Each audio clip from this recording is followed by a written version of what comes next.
Hello, everyone, and welcome again to another Teacher Joseph podcast.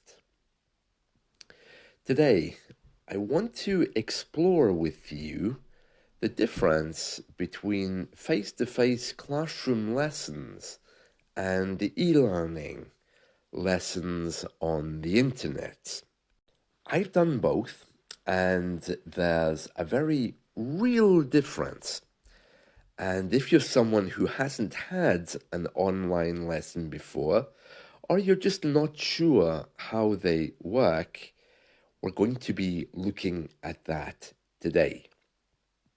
Now, to get us started, first of all, let me just say that in face-to-face lessons, in a traditional classroom setting, you have a number of dynamics there, a number of contributing factors which are very positive and very good. You obviously have a group that you can share issues with, which helps your learning process. New friends who are with you while you're practicing. And you also have the support of the teacher, of course. And you also have the journey to the English class every week. And you have the ritual of your homework, the journey to the class itself, and practice with other people. In a traditional English class, what you're getting is really well documented in advance, not only by the course details, but also because that way of educating people has been around for centuries. The idea of the teacher with students and imparting information has been the way of educating people all over the world for, well, thousands upon thousands of years. That means that it's set in stone, as we say in English. It's something which is very difficult to change. Newer countries in the world, like America, slowly are beginning to embrace change. They got these old systems from us, and they realized that, they could be amended, adapted, and that we could move on from them. And that is probably part of the reason why we now have e-learning, because America, once the internet came, I think has really led the way in developing platforms like Zoom, Skype, individual lesson platforms, which now are part of our everyday lives. So this isn't just about how we learn English is moving online, it's the whole way of educating and people receiving information is changing. Now let's look at a traditional English class again. So you have the information on the screen or on the board, people write it down, you're given a book, and you're expected to learn from that book. Let's move on over to the modern ways of learning online and how this affects you when you're coming to an English class. Well, of course, the first big difference is that they are online. And online, by its very nature, tends to be more informal because it's taking place in your home, maybe in an office if you have an office environment, but more or less it'll be some place where you're not working. It'll be a place where you're relaxed. Let's just say your living room, your salon, whatever you want to call it. In British English, we call it the living room. And you're sitting there and you're very relaxed.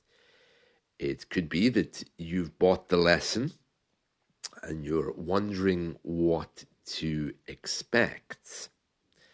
Now, in a traditional face-to-face language school, you have a very clear indication of what you're looking for. Let's call that C1, bringing students to C1 or advanced English, whatever. But when you go for an online English lesson, there isn't always a background there, and it's also not clear what the expectations are, because the teacher is saying, yep, I can help all students between A1 and C1. I can help you with business English. I can help you with grammar. I can help you with accent reduction, whatever. So if you just go there and you don't participate in the lesson, the teacher isn't going to know what you want. There's only you and the teacher. So for 30 minutes or an hour, the teacher is going to be trying to work out what you need. Now, many of you simply say, well, just a general lesson, just a lesson. The teacher will think, well, okay. So he has a short conversation with you. He asks you to read. He picks up on some grammar points. He gives you some corrections. If that's all you want, if that's what you're looking for, that's perfectly fine. If you walk away from that kind of lesson feeling happy, then that's great. But I think those kinds of lessons probably are not the best value, because really what you need, especially if you're studying English alone, is you need to be taken up to the next level. You need to be challenged. Now, this goes much wider than the actual online English lesson, because if you're having a lesson online and it's just lessons here and there, not regular lessons, then it presumably means that you're studying English alone without a teacher. And you're just checking in from time to time to see how that is. Unless you have a really wonderful mind, or you're a very disciplined person, or you have some kind of daily interaction with English, that's a very, very difficult thing. Now, I'm not saying that you have to rush away and book more lessons. What I'm saying is you need to be aware of your own weaknesses and strengths and everything else. And you also need to be aware of what you're looking for, what you need. And not everyone can do that. It's a very hard thing. And often this results in you coming to the English class and telling the teacher, well, yeah, I've been kind of studying. I've been listening to a podcast. I think I'm B2, but I need some help with this. And the teacher, in response, gives you what you want. Everyone's happy. You leave.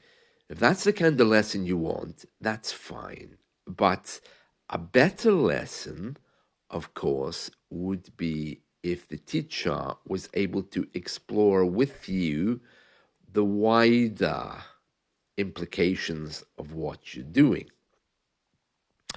So rather than going to the teacher and say, okay, yeah, I'd like some help with the present perfect, yada, it would be much better to go to the teacher and say, okay, I want to know how I can improve my English. I want you to tell me what you hear. I want you to evaluate my English. And I want you to tell me what's missing and what I can do. A good teacher would be doing that anyway. I think it depends on age and on experience. Unfortunately, because e-learning is very new, I would say the majority of teachers don't really have a lot of life experience because they're very young. And as a result, when you go to an English class, you're not really sure what you're looking for. The teacher, if it's a young person, might not be able to identify what you're looking for. And as a result, you both end up in a simple conversation for an hour. Many of you tell me, that's fine, that's all I need. I just need to talk, to be listened to for an hour, that's fine. But in a class like that, where there's no growth, there's no background, there's no other thing that's happening, like this, there's no shared resources, there's no homework being done. There's just you looking at the teacher looking at you, and you saying, well, sorry, yeah, I haven't done my homework again this week. I'm really sorry. The classes often end up defaulting into basic conversation. Most people who take e-classes, I think, do it just for conversation. They want some corrections while they're talking. They want to practice some words, and that's fine. If that's all you need, there's nothing wrong with that. That's what you should be looking for. However, in classes like that, often you're overlooking the reason why you started wanting classes in the first place. I've had countless students who come to me who say, okay, I want accent reduction. And I say, great, yeah, okay, let me introduce you to shadowing. Let me ask you to read a text. And then they come back the next week and I say, okay, did you do shadowing? No. Did you read? No. Did you do the essay I gave you? No. Okay, then we can do that here now if you want. And then I can see that the person's looking kind of tired. They tell me, well, actually, I've been really busy. So if we could just have a conversation, that would be great. And I'm thinking, okay, yeah, I can do that. Let's choose a topic. But it's not the best use of your money or your time. And then that goes on for a few weeks. And then the person slowly disappears. This is very common. To avoid that happening, what I think would be very good for you is to identify before each lesson what you want out of it and share that with the teacher at the beginning. You can simply say, okay, I've written on a piece of paper here what my expectations are of this class. Now, they don't have to be very specific. It doesn't have to be, oh, I want to learn the present perfect by the end of this class. It can be something like, by the end of this class, I expect to have been listened to. I expect to have received corrections. I expect that the teacher will give me honest, reliable, good feedback. And then at the end of the class, you can review it. And you can say to the teacher, okay, so at the beginning, this is what we agreed. But at the end, I'm not sure that we did all of these things.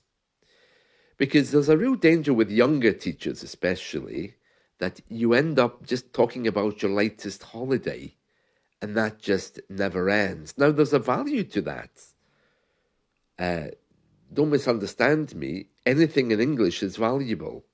But you need to really be bringing to the table what you expect, especially if you're not having regular lessons. Because if you don't have regular lessons, the teacher isn't going to know where you're at with your English. He's not going to know anything. Imagine that if you went to a traditional face-to-face English class, okay, you don't usually go there. You're not doing the whole course. You arrive there for a day. The teacher would scratch his head and say, Why are you here? What is it that you want? Are you in the right class? Did you get lost? Well, it's something like that, you know. So in uh, an e-class, an online class, you need to be very, very clear on what your expectations are of that class. And better still, you need to have a very clear vision of your English, because if you're studying alone, and honestly, it's a very hard thing to do that, what you could do is you could ask the teacher to come up with an accountability plan for you. The teacher could say, okay, by next week, I want you to have had written 10 examples of the present perfect. I want you to have written 10 examples of the present perfect, you know? Or I want you next week to have listened to at least 3 podcasts. The teacher can become like a mentor where they hold you accountable. And that's where the next thing comes in that I want to tell you about. And this is something kind of new that's appearing on the horizon, and that is English coaches. Now, you've heard of lifestyle coaches, people who get you up in the morning, get you meeting your targets. It's very much a fashionable thing. These days, we also have English coaches.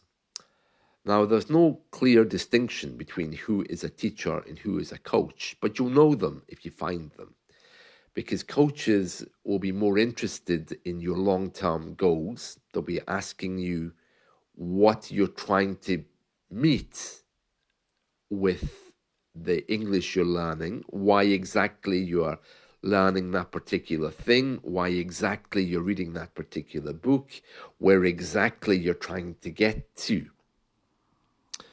English coaching is something that really is huge, and it's something that I'll be moving into more and more. Because in the past, of course, up until fairly recently, we've only had teachers, people who give you grammar because you pay them money, the teacher in the classroom, but it's evolving now. And what's coming is some kind of life coach specializing in languages.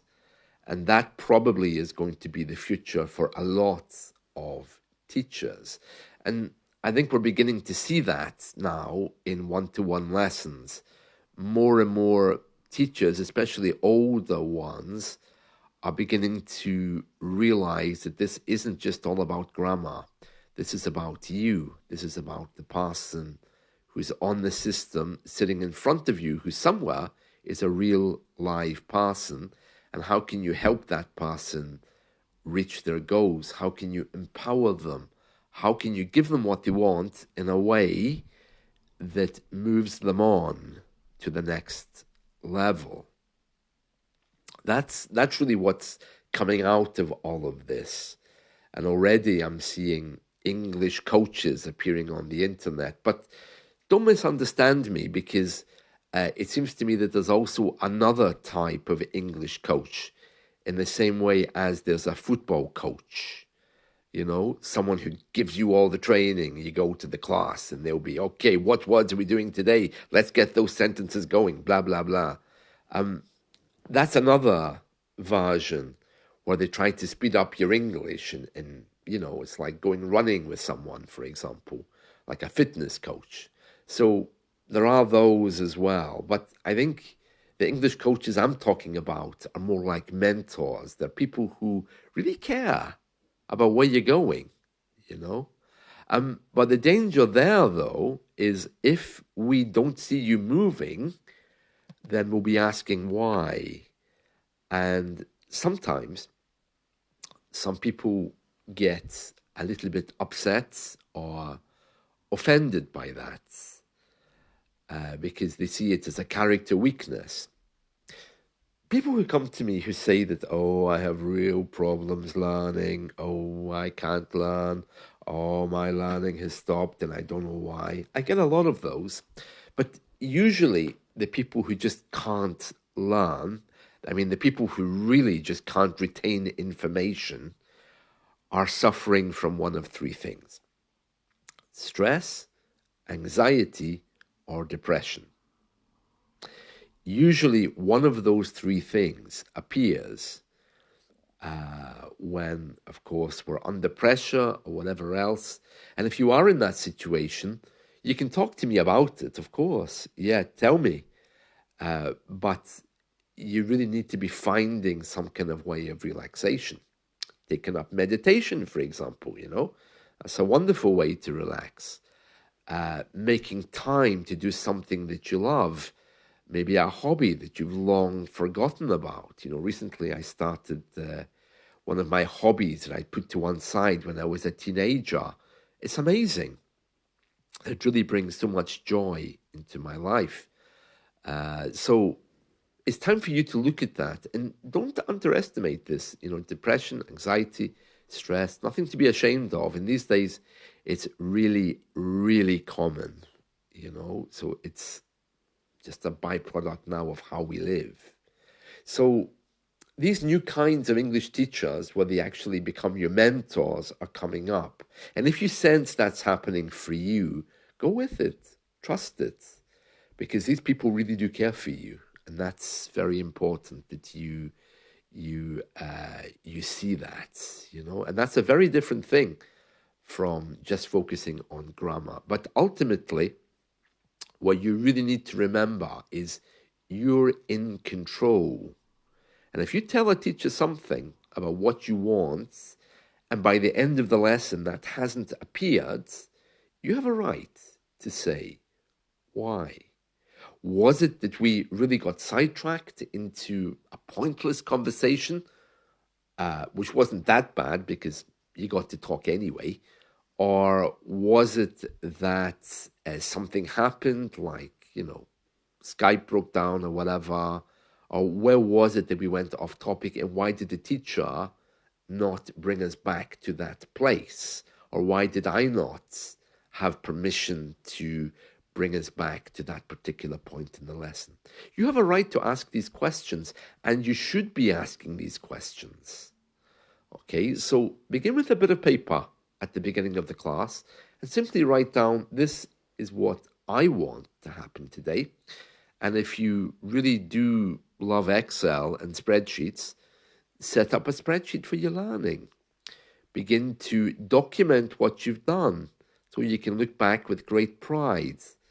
And remember, you need to keep going over that. You're learning alone, and using e-classes to support that needs a plan. And that's something you could agree with a teacher if you can find one long enough to use, because the other thing with e-learning is people come and go very quickly. There's very few people stay with one teacher. Some people take two teachers because, the strength the teachers have. Some prefer working with a voice, others prefer working with writing, and students pick that up about who they're most comfortable with. So don't be afraid to look around. But yeah, this is a problem. I think, again, it's a bit like supermarket shopping. Oh, this teacher's more attractive than this one. And there are people who think like that. It's a bit crazy. And there's also, of course, the technology and how that's working. These things are all things that you have to take into account. But I don't recommend you dismiss a teacher so quickly unless there's a big problem, because all teachers have their good qualities. It's a little bit like cables, every cable looks different, but ultimately they all do the same job, which is carrying something, electricity, sound, whatever. And there we are. So that's it from me for now. I've gone way over my time.